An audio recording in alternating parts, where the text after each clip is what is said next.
नमस्कार, बिहार मिथिला न्यूज में आपका स्वागत है। मैं मनोज। देखिए, आज अचानक दरभंगा के पूर्व सांसद और पूर्व केंद्रीय राज्य मंत्री मोहम्मद अली शरफ फातमी को अचानक प्रेस कॉन्फ्रेंस बुलानी पड़ी। प्रेस कॉन्फ्रेंस के जरिए उन्होंने वक्फ बिल का विरोध भी किया। उन्होंने कहा कि वक्फ बिल के मार्फत ये जो मोदी सरकार है, हालांकि 1954 के बाद वक्फ बिल में कई अमेंडमेंट हुए, लेकिन इनका जो अमेंडमेंट है वो निश्चित तौर पर इनका इरादा गलत है। इसके साथ ही उन्होंने कहा कि आज इमारत शरिया जो कि मुस्लिमों के वेलफेयर के साथ कई तरह के कार्य करती है, उस पर कब्जा जमाने की कोशिश की गई। उन्होंने जदयू के नेताओं को भी आड़े हाथ लेते हुए कहा कि एनडीए किसी तरह चाहती है कि इमारत शरिया पर कब्जा हो जाए। गौरतलब है कि मोहम्मद अली शरफ फातमी इसे लेकर के एनडीए सरकार पर निशाना साधा। उन्होंने कहा कि आने वाले समय में अगर इस तरह का कार्य होता है तो निश्चित तौर पर मुस्लिमों को सड़क पर उतरना पड़ेगा। हालांकि देखिए, आज मोहम्मद अली शरफ फातमी ने बातों बातों में चेतावनी तक दे डाली सरकार को कि लोग आपका चलना बंद कर देंगे अगर इमारत शरिया जैसी जगह पर कब्जा करने का प्रयास किया गया या फिर वक्फ बिल लागू किया गया। तो जल्दी में आप लोगों को तकलीफ दिया और उसकी एक वाहिद वजह, एक अकेली वजह है कि आज पटना में एक घटना हुई है जो काफ़ी निंदनीय है। अभी पिछले दिनों आप जानते ही हैं कि जो वक्फ बिल पार्लियामेंट में आने वाला है, उसके खिलाफ पूरे हिंदुस्तान के मुसलमान हैं और साथ ही जितनी भी सेकुलर पार्टियां हैं और सेकुलर लोग हैं, इस बिल के खिलाफ है। क्योंकि आप जानते ही हैं कि पहला बिल 1954 आया, कानून बना, फिर 1995 में उसी में अमेंडमेंट हुआ, फिर 1914 में, और जब भी अमेंडमेंट हुआ अच्छे के लिए हुआ। ये पहली दफ़ा है कि मोदी जी कहीं न कहीं, मोदी सरकार जो लोगों की वक्फ की हुई प्रॉपर्टियां हैं, ये कोई सरकार की प्रॉपर्टी नहीं है, किसी की कब्जा की हुई प्रॉपर्टी नहीं है, बल्कि किसी ने अपने विल से वक्फ किया है या उसको अच्छे कामों के लिए लगाया है, उस पर अपने लोगों के जरिए कब्जा करवाने की साजिश है। तो पूरे मुल्क में इसके खिलाफ प्रोटेस्ट हो रहा है। अभी पटना के अंदर भी एक बड़ा प्रोटेस्ट हुआ जिसमें सभी मुस्लिम ऑर्गेनाइजेशन तो मौजूद थी ही, पॉलिटिकल पार्टी के लीडर भी वहां गए थे। लालू प्रसाद जी भी गए, माननीय तेजस्वी जी भी गए, कांग्रेस के भी लोग गए वहां पर। पीके के भी चीफ पहुंचे, वो रावण जी जो एमपी हैं यूपी से, वो भी आए, काफी लोग आए। मुझे भी जाने का सौभाग्य मिला, मैं भी था उस प्रोटेस्ट में। तो उसमें जो सबसे इम्पोर्टेंट रोल था वो था इमारत शरिया का और मुस्लिम पर्सनल लॉ बोर्ड का।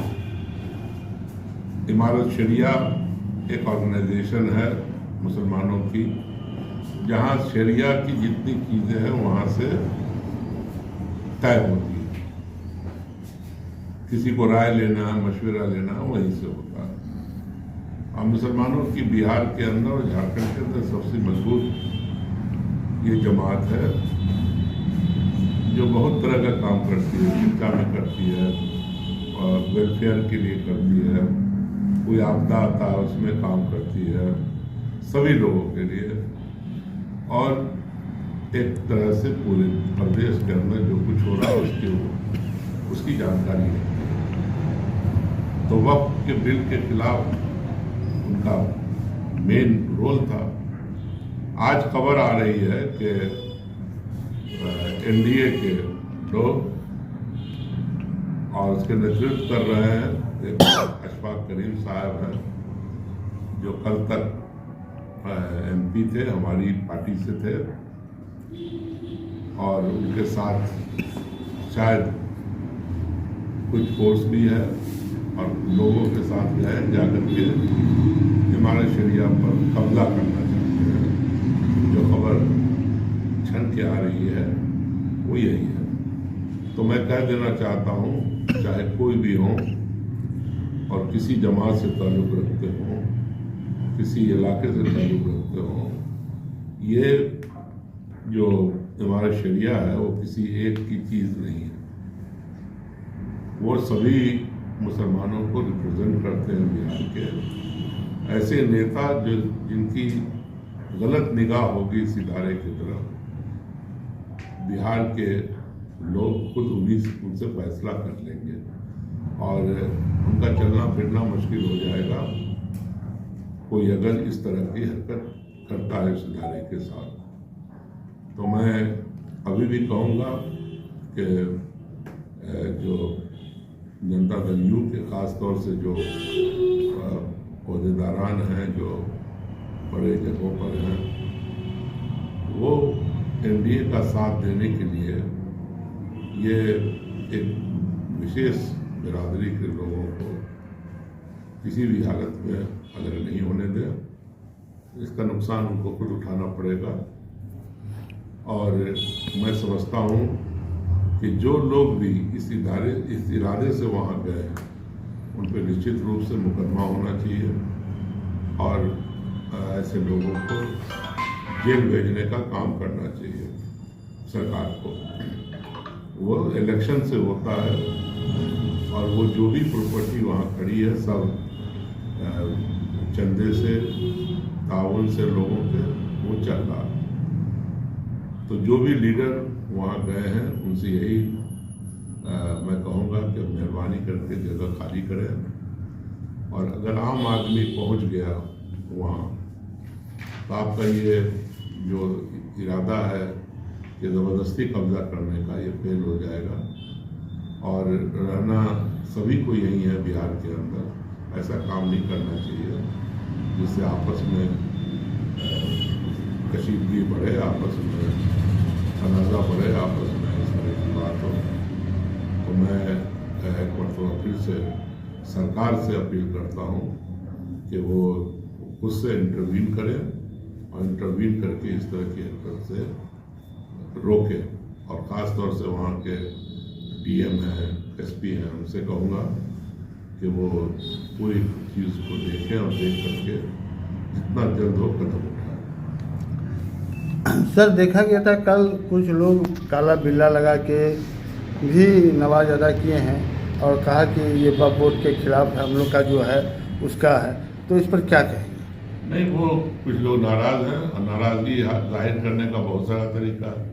कोई बोल के करता है, कोई धरना से करता है, कोई प्रदर्शन से करता है, कुछ काला बिल्ला लगा के करता है। तो अगर कोई कर रहे हैं तो क्या हो रहा है? सरकार को सोचना चाहिए कि चल रहा है, चलता रहेगा, ये कभी रुकेगा नहीं। विजयपटना इमारत पे कब्जा करने की कोशिश जैसा आप कह रहे हैं, क्या लगता है कि इसमें सरकार की साजिश है? चूंकि लगातार ये कहा जा रहा है कैसे नहीं, उनका पार्टी का लीडर वहाँ लेके गया हुआ है लोगों को, और क्या कहते हैं? किस प्रकार कब्जा किया जा रहा है इमारत से? किस प्रकार से पूरा कब्जा करने के लिए भाई फिजिकल कब्जा। इसके पीछे कहीं ना कहीं ये कारण माना जाए कि जो तेजस्वी यादव पर आरोप लग रहा है कि वो इमारत को कहीं ना कहीं अपने इशारे पर चलाने की कोशिश कर रहे हैं, क्या उसी का नतीजा है? कोई किसी इदारे को और इमारत शरिया को किसी की हिम्मत है कि अपने इशारे पे चला लेगा? ये पटना में एक तस्वीर कल होकर के वो इमारत का फैसला आरजेडी के खिलाफ हो जाए तो क्या कर लेंगे हम लोग? जाकर के कब्जा कर लेंगे इमारत शरिया पर। वो इंडिपेंडेंट बॉडी है, हम कुछ गलत करेंगे मेरे खिलाफ भी वो लोग खड़े होंगे। क्या लगा एनडीए के इशारे पर अफाक पर कब्जा करने वहाँ पहुंचे? यही वो लोग पहुंचे, एनडीए के लोग हैं उसमें, वो लोग पहुंचे हैं। तो बहुत ही अफसोसनाक है और इनको समझना पड़ेगा कि ये आसान नहीं पड़ेगा, ये बहुत महंगा पड़ेगा। एनडीए के लोग अगर कब्जा करने के लिए जा रहे हैं तो तेजस्वी यादव भी तो आपकी तरफ से डिफेंस ले रहे हैं। किसकी तरह? हम भी ले रहे हैं डिफेंस, कोई भी मुसलमान लेगा डिफेंस। कोई भी सेकुलर आदमी डिफेंस लेगा। कोई भी ऐसे लोग जो चाहते हैं कि हिंदुस्तान में डेमोक्रेसी रहे, प्रजातंत्र रहे, यहाँ पर सेकुलरिज्म रहे, हर आदमी